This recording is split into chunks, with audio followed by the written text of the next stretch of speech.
Gautam Duggad as well joins in. Gautam, hi, morning. Surprised that you're not away on Christmas break, but now that you are at work, do you think the market in the near term is going to be as lackluster, low volumes, just everyone on Christmas, New Year break?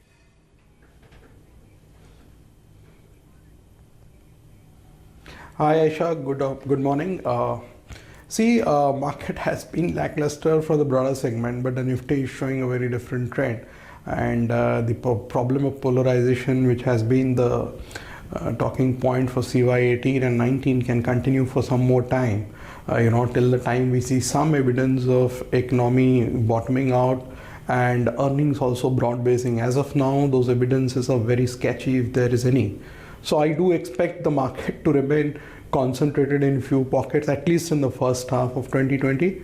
After that, it remains to be seen how the earnings are panning out, because the current numbers, if you see, which is factoring in a sharp recovery for FY21 earnings of almost 25% plus kind of a growth.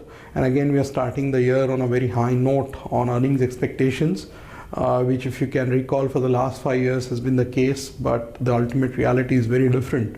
And if you assume a 7-8% kind of a cut on those estimates already, then obviously at the index level you're not seeing a very sharp possibility of an up move, given that you're trading at 17-18 times. And obviously there is a polarization on valuation also. 15 stocks up 40% in the last 15 months. If you construct a Nifty of 15 stocks, it's at 14,500, whereas the Nifty of other 35 stocks, it's somewhere at around 9,300. So the gap is almost 50%. So I don't expect much movement on the index level in the short term. Yeah, I mean, if you see some buoyancy coming back in economy, mid-caps can surprise this year. You coming in. Gautam, I just wanted to also get in your take. Wonder if you had a view with respect to what the RBI is planning with respect to that OMO, a US-style operation twist, if you will. They're going to simultaneously purchase and sell government securities for about 10,000 crore rupees each.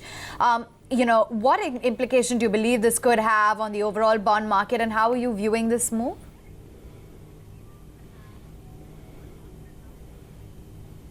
See, I think this is a reaction to the lack of transmission that we have seen for the last 8-9 months as far as interest rates are concerned.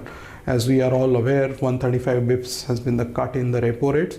Well, the transmission has been extremely slow, and the 10-year G-Sec yield was reflecting that over the last 6 odd months. So maybe RBI is trying to bring the yields down a notch by going for this operation twist, and obvious beneficiaries will be the PSU banks, given that they run a very large treasury portfolio. But it clearly shows that at some level there is a frustration with respect to the lack of transmission that we have seen as far as the monetary policy is concerned. Obviously it happens with a lag, but the pace seems excruciatingly slow right now, and I think this is an attempt to hasten that pace. Gautam, just wondering as to, you were also talking about this polarized nature of the index. How soon before we see a more broader participation even within the Nifty? Forget the small and mid caps catching up.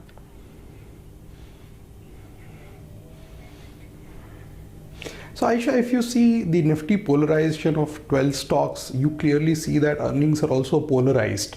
The value-oriented stock, or the value bucket that we call, you've not seen any earnings buoyancy, give or take one or two or three names. So clearly the polarization in the stock performance at one level is also a reflection of the polarization in earnings, apart from other factors which are at play, which is the concerns in corporate governance, the flight to quality, the overall weak growth environment that we are seeing, and several accidents as far as the debt related issues and pledge related issues are concerned.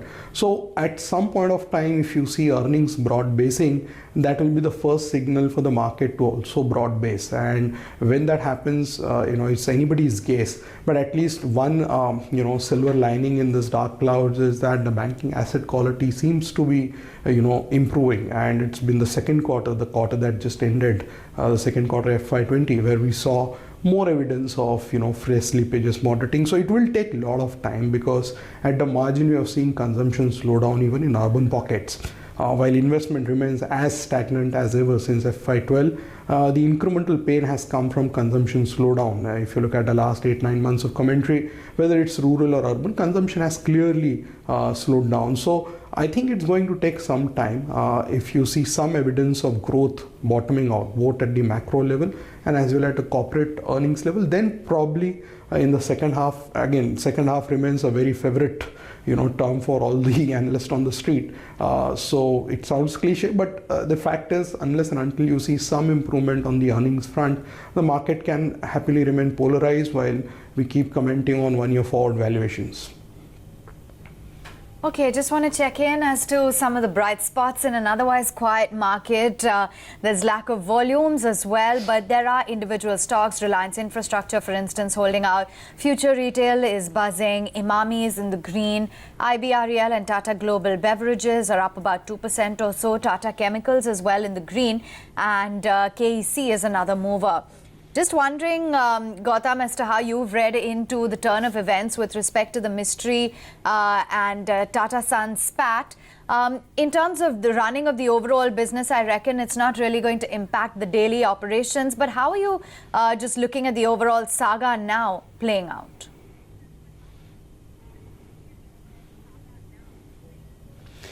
I think it's more of a legal and a technical event rather than any big change in the group level strategy. Obviously, we will see how these events unfold in the next one and a half months when they appeal in the Supreme Court and the judgment is pronounced over there. But from a day-to-day, running of the business, if you read the commentary in media over the last 2-3 days, it seems that things are stable.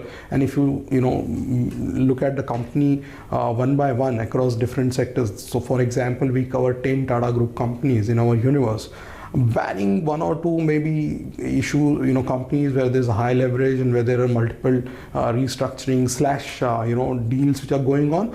I think the rest of the businesses can, chug along well. For example, something like a Titan or a Trent or an Indian Hotel or a TCS for that matter, I don't see any issues there. So if at all there is an opportunity over there on the back of this news flow, this is a time to add those names. For example, we've been bullish on Titan and Trent for, last many years now. And we continue to remain bullish on that space. So overall, I don't think this is going to hurt the business interest, even though it might cloud the news space for some more time till the whole uncertainty as far as the legal issue on this part is concerned. So one will have to wait and see how the events unfold in the higher courts.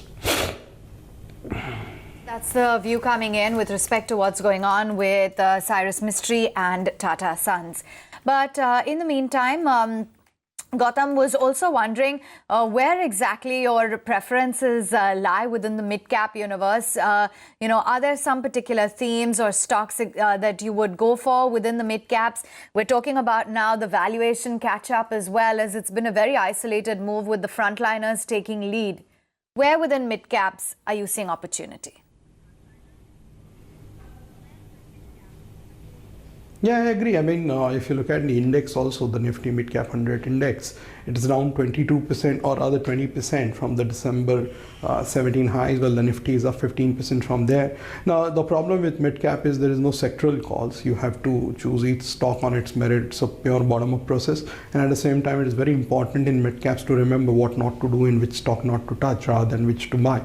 So as far as we are concerned, our preferences are still tilted a little more towards the discretionary consumption side and financials. For example, we continue to like AU Finance. We like some of the renowned NBFCs where we are seeing that the funding situation is improving a little bit. Cost of funds have gone down. Consumer discretionary, we have a preference for mix of auto and the retail durable names like Crompton Consumer, for example, Ashok Leyland.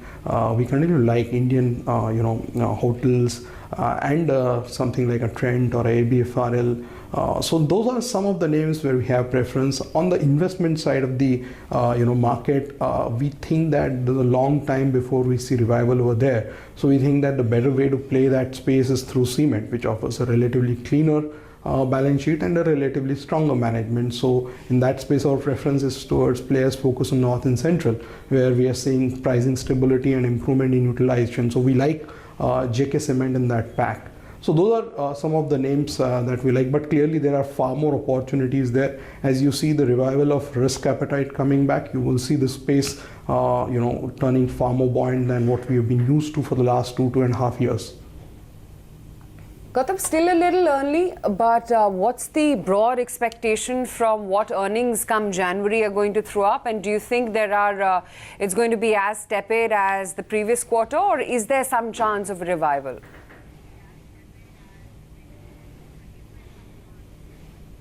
Aisha, way too early, as you said. Our team is still speaking with various managements.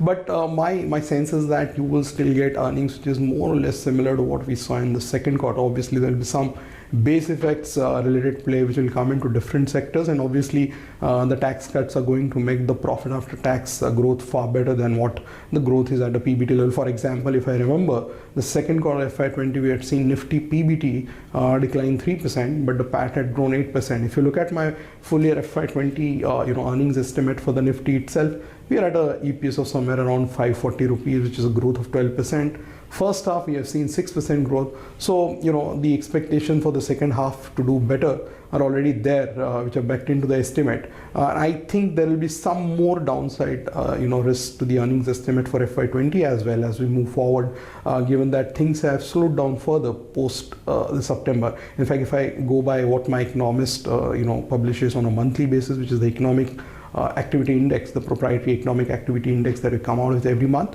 we have seen things slowing down in October and November as well.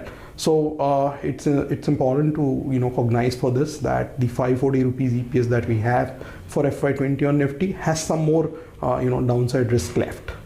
But I think market is looking beyond those issues, as we have seen post the corporate tax cut announcement and also after the print of the second quarter FY20 GDP. Market is obviously cognizing for a much higher FY21 earnings growth, and the reforms that the government has announced along with some of the other steps taking effect at the ground level. All right, Gautam, we'll leave it there. Thanks so much for joining us this morning and taking us through your view on things as they stand currently.